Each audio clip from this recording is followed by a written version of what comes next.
why Christianity over other religions? Well, the first point is I don't put my faith in Christianity. Christianity has been used to justify the Crusades, the Inquisition, the Salem witch trials, all right? I put my faith in Jesus Christ. Christianity... This is one of the best explanations of why Cliffe puts his faith in Jesus over other religions. A student asks him why Christianity is true while other religions are not. The discussion highlights how Christianity stands out as historically reliable. Which argument do you think makes the strongest case for Christianity? Share your thoughts in the comments below. Now, let's dive into the debate. So you're saying that Jews who don't believe that Jesus was like a prophet, and that people who believe that Muhammad was the prophet, you're saying that they're wrong. That's a pretty bold statement. Okay. Sir, if the atheist speaks the truth, I am wrong. If the Muslim speaks the truth, if Muhammad spoke the truth, I am wrong. If Siddhartha Gautama Buddha spoke the truth, I am wrong. Right? Sure. Okay. If Jesus Christ spoke the truth, then I'm going to heaven, because he promised eternal life to all who trusted in him. So, sir, let's be real honest. Pardon? Do you trust Jesus? I trust Jesus. But, sir, let's be real honest. Every time anybody makes a truth claim, I don't care if you're an atheist, a Hindu, a Muslim, a Christian, a Jew, that means whatever contradicts that truth claim is wrong. So, obviously, then the question becomes, who are you going to trust to tell you the truth about God? Who are you going to trust to tell you the truth about heaven? Who are you going to trust to tell you the truth about the way to heaven? And I'm standing here saying, the reason that I think it's wise to trust Jesus Christ is because the historical evidence of the way he lived, the content of his ethical teaching, Robert Coles, the psychology professor at Harvard, pointed out, all the writings on ethics over the past 2,000 years are simply footnotes to the Sermon on the Mount. Ethical brilliance in the Sermon on the Mount. And where did that come from? From Jesus. I'm saying before that. Like, you could trace ethical beliefs in Christianity to Egyptian beliefs. And Yes. that you could trace to other beliefs. Yes. And I mean, you've only shown me that there's consistency within people, not within religions. And I asked my question again, why Christianity over other religions? Well, the first point is I don't put my faith in Christianity. Christianity has been used to justify the Crusades, the Inquisition, the Salem witch trials, all right? I put my faith in Jesus Christ. Christianity has been used to justify slavery in the United States. I would never put my faith in Christianity, all right? Tons of problems with Christianity. Jesus Christ is different. He's reliable. His sinless life, his amazing ethical teachings, his death on a cross forgiving his enemies, and his resurrection from the dead convinces me he's reliable. I can promise you, sir, if you die and rise from the dead, I will listen very carefully to everything you have to say. So that's why I trust Jesus.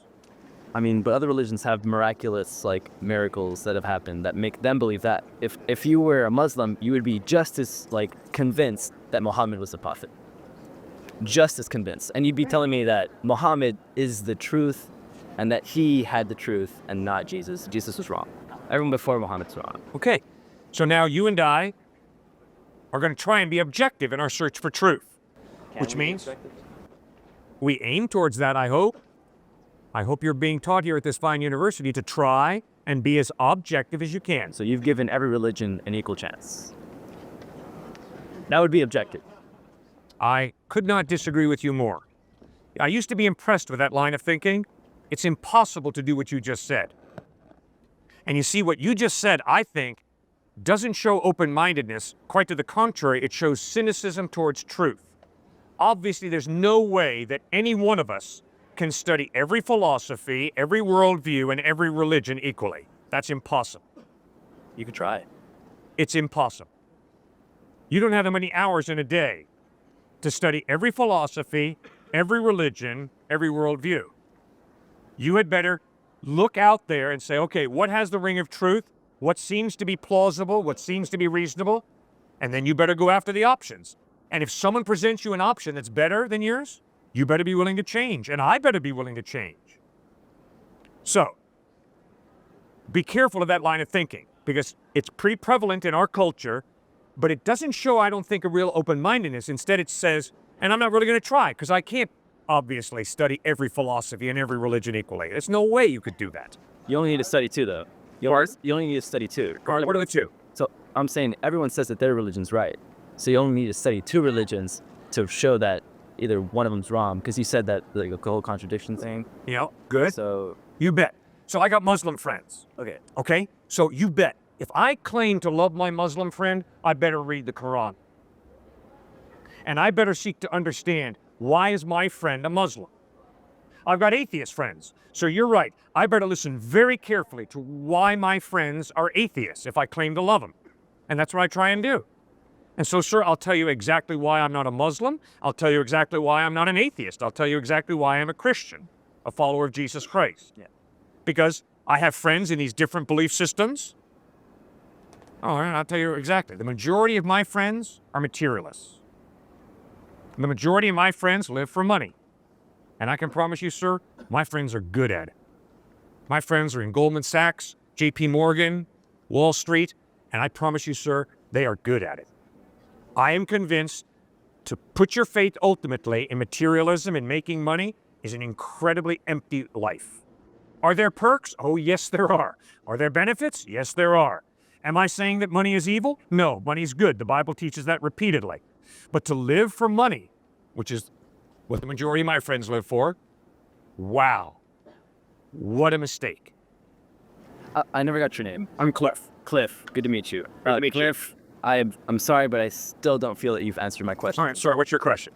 Why Christianity over other religions? Because the evidence is Jesus Christ is reliable in a way that none of the options are. So Muhammad isn't reliable. Not in the same way that Jesus is, correct. I have respect for Muhammad. He taught one of his 5 pillars, give alms to the poor. I respect that highly. So I respect that part of what he taught.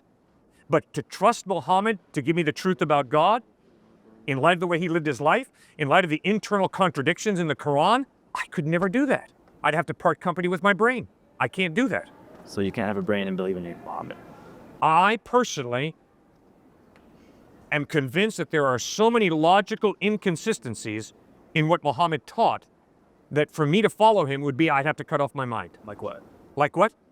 All right. Muhammad lived from 570 to about 632 AD. So obviously he never met Jesus. Right? He lives 500 years after. Oh, more than 500. Right. But the eyewitnesses, those who met Jesus, Matthew, Mark, John, Peter, James, insisted Jesus claimed to be God. Now, Muhammad has a great deal of respect for Jesus, but he says Jesus is just a good teacher. He denies his deity. That's impossible. That's the one option about Jesus you can't take. Because clearly Jesus claimed to be God, which means he's either a false teacher or else he is who he claimed to be. He's not this middle ground option that Muhammad chose, which is, wow, great teacher, great prophet from God. No, because Jesus claimed to be God. He's either a blasphemer or else he spoke the truth. So there's an internal contradiction. It's who is Jesus? Just a good prophet the way Muhammad taught, or God? Now, because Muhammad never met Christ, I'm not going to trust him to be my primary source of information. I'm going to go to the eyewitness. I think you would do the same. So Jesus had no contradictions in anything he ever said, and none of the Bible has any contradiction at all. I don't know. I've only read selects. Well, There's no contradiction in the Bible, zero, and in what Jesus said. You know There more are- than I do. there are textual problems in the Bible. What does that mean? That means the New Testament that we have today in English is based on over 5,200 Greek manuscripts, which means we have an incredibly high degree of certainty that we really have what the authors wrote, but there are variants in those manuscripts. For instance, Matthew chapter 1. In some of the Greek manuscripts, it's stated once, Jesus was the son of Mary, a virgin. But in other Greek manuscripts, twice in Matthew chapter 1, you've got Jesus was the son of Mary who was a virgin. So you obviously have manuscript variants. And Bart Ehrman, head of the religion department down at UNC Chapel Hill, I got to debate him about 20 years ago, and he just put out that best-selling book that a lot of people have bought that says, there are over 400,000 manuscript variations. But you see, the point he doesn't say is, but they are so small. They don't change anything. But there are variations in the manuscripts. So we got to be, honest about that. And so going back to my original question of why not other religions, you've just shown me that Christianity has these variants and textual problems. And so wouldn't that lead you away from Christianity? No, no, because there's no contradiction. There's no contradiction. The differences are so small as to be totally inconsequential.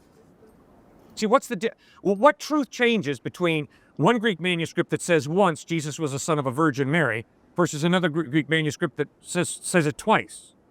I mean, it doesn't change anything. So there's this no contradiction in the Bible. Well, I cannot. here's the good news for you. I've been speaking on this university campuses for 32 years. And I've had religion professors, philosophy professors, students, brilliant students, far more intelligent than I'll ever be, tell me about all the contradictions in the Bible. They haven't hit one yet.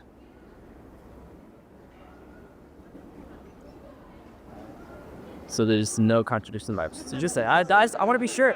I don't want to read the Bible today and find one that I think is the contradiction. Good, because according to you, I'd be wrong, but good. I'd be confused. Right. But let's clarify something. I'm going to talk to my wife later tonight. She's up in Connecticut. I'm going to say to her, I spoke to a very articulate young man who had a bike today. Try it. Later in the conversation, I'm going to say, honey, I spoke to over 100 people today. That's not a contradiction, right? No, because I'm included in one of those. Exactly. So I debate religion professors at times, and they'll say, well, one gospel says there was one angel in an empty tomb. Another gospel says there were two angels. There's a contradiction. If one gospel said there was only one angel at the empty tomb, and another gospel said there were 2, 3, 4, or 5, then you'd have a contradiction. It is not a contradiction for me to say, I spoke to one man, I spoke to over 100 people. Because my perspective at one point, yes, I was speaking to one gentleman. And obviously I did speak to over 100 people. So you have different perspective. It's like this. You see, this is really confusing. I don't know why some people far more intelligent than me don't get it. You and I standing on the street corner down there in Guadalupe. We see two cars come together. We hear a woman scream, and there's a screech of brakes, and there's a collision. So the police haul us in the office and say, what'd you see? And you say, well, officer, I saw these two cars coming down the street. I heard a screech of brakes, and there was a collision. I say, officer, I saw the two cars coming down the street. I heard a woman scream, and there was a collision. Are we contradicting each other? No. We're giving two different but equally valid perspectives. There was a screech of brakes, there was a woman screaming, and there was a collision. You include one detail that I don't include, I include one detail you don't include. It's not a contradiction. So yes, sir, you have that in the Gospels. You have different perspectives on Jesus. So it's not as clean cut as you made it seem at first. I guess. I would argue it is clean cut. Okay. Guess what? Why? I would argue if all the Gospels said the exact same thing, I'd be really unimpressed. Yeah. Because they all copied off each other. They're just carbon copies. And I wouldn't be very impressed. I love the fact that there are differences in the Gospels, different perspectives. That's what I want when I'm studying history. I want different perspectives. And I love how energetic you are and how passionate you're about this. But I feel like a Muslim would be just as passionate about his Good. And that is why if you believe in Jesus Christ because I'm passionate, you're a fool. You're absolutely right. For you to believe in Jesus because I'm a passionate follower of Christ, not a good reason. Because you're absolutely right. I could be a passionate atheist, a passionate materialist, a passionate Muslim. Just because someone's passionate. See, not only that, just because someone's sincere doesn't make their belief true, right? It's a great point you bring up. If I sincerely believe in thin ice, when I walk out on that ice, what's going to happen? I'm going through, right? If it's thin. If it's thin. If I have sincere faith in thin ice, when I walk out on that thin ice, baby, I'm going through. I don't care how deep my faith is. I don't care how sincere my faith is. So what that tells me is the validity of faith is not determined by its passion or its sincerity. It's determined by the credibility of the object that you believe in. So in other words, if I have a little bit of faith in thick ice, I walk out on that thick ice, I'm cool. I'm not going through. Because the object of my faith is reliable. So you're absolutely right. For you to believe in Jesus because I'm passionate would be a foolish decision. You've got to read the New Testament gospel, study it yourself, and ask yourself, does the evidence of the way he lived, taught, died, and rose from the dead point to his credibility, or does it not? You're right. And I guess my point I was trying to make is that a Muslim would say that they're consistent and that they're more credible than Christianity. Good. And that's why you got to read the Quran. Any religion Exactly. says that they're the most credible. Correct. And that's why you got to read it. You got to read it.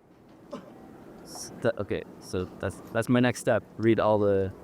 But I can't read everything. Okay, you can't. So take the ones that you think are serious options that have some degree of credibility and pray, Lord God, whoever you are, I want to know you. If you're there, be open, be willing, and then go look for him. Where do I start? Well, obviously, you know where I'd like you to start.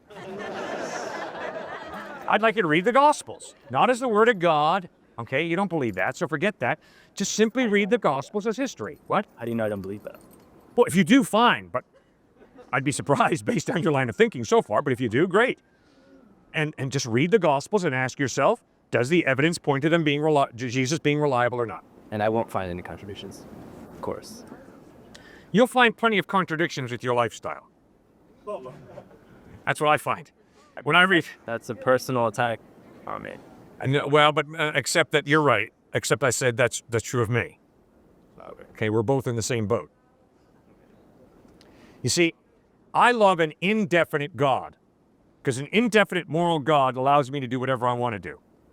I am offended by a definite, authoritative God, because that means I got to change, and I don't want to change. So there's the contradiction. The contradiction between me and Jesus is, I don't want to live the kind of life he calls me to live. You don't want to live Jesus' life? I like being selfish. It comes very naturally. I like being greedy. There's a big part of me that does not want to give my money away. And that's why, to be honest with you, sir,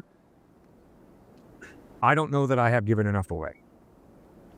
I'm not sure that when I get to heaven, I'm not going to hear from Jesus. You know, Cliff, you were blinded by all the materialism around you in your culture, and you kind of bought into it too much. Now, I try to give away, okay? I try to obey Jesus and I try to give away, but I'm not sure that I haven't rationalized a lifestyle that is too opulent, it's too much taking care of me and mine, and not generous enough to God's unfed children. And you see, that bugs me. See, that'd be a very good reason for me not to believe in Jesus. So that's the contradiction. And I don't know you, but I can almost guarantee you, because you're a fellow sinner like I am, that's going to be the hard I'm part. a sinner? Mm-hmm. Oh, no. Well, Jesus says we all are sinners. And I've only met one student at MIT who claimed to be perfect. Now, if you want to be the second one, go right ahead and claim to be morally perfect, but I can promise you all of his MIT classmates burst into laughter. Because we know we're not perfect morally. We experience guilt. We know we've done wrong at times. I certainly have.